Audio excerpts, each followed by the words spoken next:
الحضور ديالكم.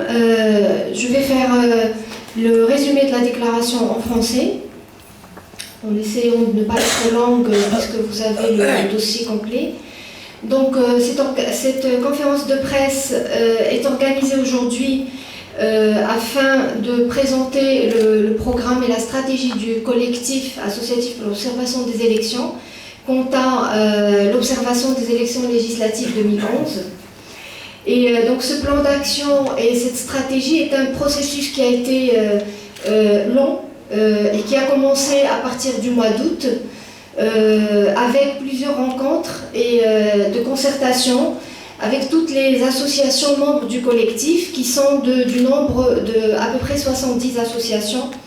Et donc nous avons pu mettre en place une stratégie qui jusqu'à ce jour est réalisé, son taux de réalisation est en adéquation avec les axes principaux de la stratégie. Donc bien sûr, je ne vais pas répéter le contexte dans lequel le collectif associatif mène cette observation, c'est-à-dire le contexte socio-politique, national et international. Qui est un contexte avec des bouleversements profonds, des révolutions qui sont toutes en quête de démocratie et de l'instauration de nouveaux systèmes électoraux libres, transparents pour plus de dignité et pour plus de paix sociale. Et donc le collectif associatif, bien sûr, travaille aussi dans ce contexte-là et vise et espère avoir des élections libres, honnêtes et transparentes. Et donc, je passerai ensuite à présenter, je voudrais parler, avant de passer à tout l'aspect organisationnel, du référentiel dans lequel le collectif associatif travaille.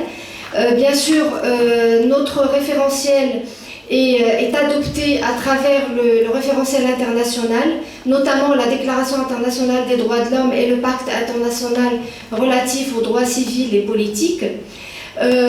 Nous avons un code de conduite qui a été mis en place et qui est depuis les expériences précédentes, mais qui a été mis à jour et puis qui a introduit surtout un nouvel élément qui est celui de la nouvelle loi sur l'observation. J'ai oublié de dire dans le contexte que cette année, que c'est la première fois où le collectif associatif pour l'observation des élections travaille dans le cadre d'une loi sur l'observation électorale. C'est un cadre juridique qui a été réclamé depuis longtemps par le mouvement des droits de l'homme et que nous avons obtenu cette année, malgré certaines anomalies que le collectif a signalées dans un mémorandum qui a été diffusé au mois de septembre.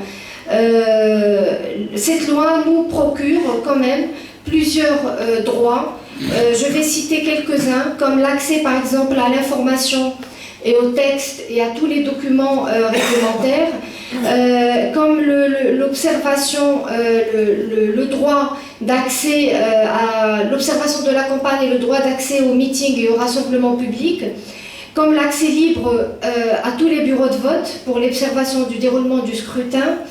Je cite également la présence au dépouillement et des comptes des voix et la présence durant les phases de proclamation du résultat. Donc tout ça, ce sont des acquis qui vont faciliter l'observation des élections pour le collectif associatif. Après avoir parlé bien sûr de notre code de conduite où on a intégré certains éléments de cette loi, il est important de signaler le principal élément de ce code de conduite, c'est le respect du positionnement neutre durant toutes les étapes des observations électorales et donc les observateurs doivent s'engager à respecter cette clause. Alors concernant le processus de l'observation, il y a eu donc toute une phase organisationnelle qui a commencé par un statut légal que le collectif a, et donc qui a été mis en place. Et donc dans le cadre de ce statut, le collectif a décidé cette année d'élargir son comité de pilotage à d'autres associations qui travaillent dans divers domaines pour respecter la diversité. Alors, il y a la diversité culturelle à travers le réseau Amazir pour la citoyenneté, l'association des déficients moteurs dans le cadre de sa stratégie d'inclusion. Le collectif associatif a également intégré le Centre marocain des droits de l'homme, dont le président est M. Chapraoui, le mouvement pour le tiers, pour respecter aussi l'approche genre et la parité, et la question de l'égalité entre les sexes. Alors, cette année aussi, le collectif a mis en place une direction avec une équipe de 3 personnes et une cellule informatique en collaboration avec Tenmina pour communiquer sur les activités du collectif. Et cette cellule informatique travaille également sur la base de données qui va nous permettre de faire une collecte instantanée de l'information durant l'observation des élections. Alors, nous avons jusqu'à présent mobilisé 77 encadrantes et encadrants à l'échelle nationale qui appartiennent à diverses associations. Nous avons près de 600 associations qui sont impliquées dans ce processus d'observation. Et bien sûr, ces encadrants et encadrantes ont eu une formation qui s'est répartie, deux cycles de formation. Le premier qui a été mis en place, organisé par le CNDH, dans le cadre bien sûr de la loi sur l'observation, qui lui confère ces tâches. Et puis le deuxième cycle de formation qui a été organisé par le collectif associatif le 28 et 29 octobre. Donc ces encadrants ont pu mobiliser 3200 observatrices et observateurs, dont on va dire à peine 25% sont des femmes. Rappelons donc que nous avons à peu près 75% des observateurs sont des 16 organisations qui sont agréées par la commission d'accréditation.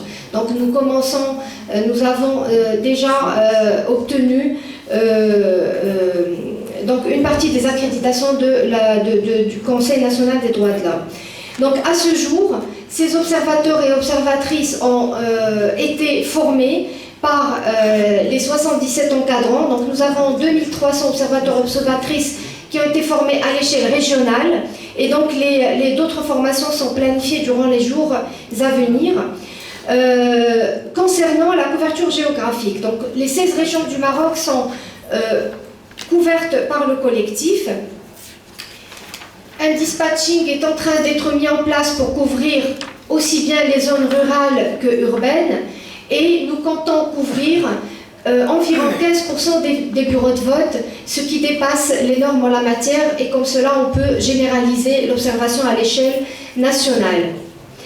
Bien sûr, tous les observateurs et observatrices seront affectés en permanence dans certains bureaux de vote, et il y en a certains qui vont rester dans les bureaux de vote de l'ouverture jusqu'à la fermeture. Concernant les outils de travail, nous n'avons pas démarré du zéro. C'est une capitalisation sur tout le travail qui a été fait par le collectif depuis 2002. Nous avons mis à jour les questionnaires en introduisant des grilles d'observation sur les droits linguistiques et culturels, et tous les questionnaires prennent en considération l'approche genre, les droits des personnes en situation de handicap et les droits culturels. En termes de stratégie, notre nouveauté cette année, c'est que nous sommes en train de développer le système pour avoir donc une saisie de données décentralisée à partir des encadrants qui vont faire la saisie à partir de leur région. Là, concernant donc le lancement de la pré-campagne, elle a été lancée. Nous avons pu mobiliser à peu près 800 observateurs concernant la pré-campagne. Nous sommes en train de collecter les questionnaires de cette pré-campagne. Et bien sûr, la campagne a démarré avec 1200 observateurs. Et donc, nous aurons à peu près 3000 observateurs accrédités qui seront bien sûr dispatchés sur tous les bureaux de vote pour le jour du scrutin. Nous avons également mené et lancé un projet de médias, le média monitoring et le suivi des médias, pour s'assurer que donc la supervision, que l'analyse de médias se fera sur la base donc des normes de la couverture impartiale. Et donc je vais m'arrêter là.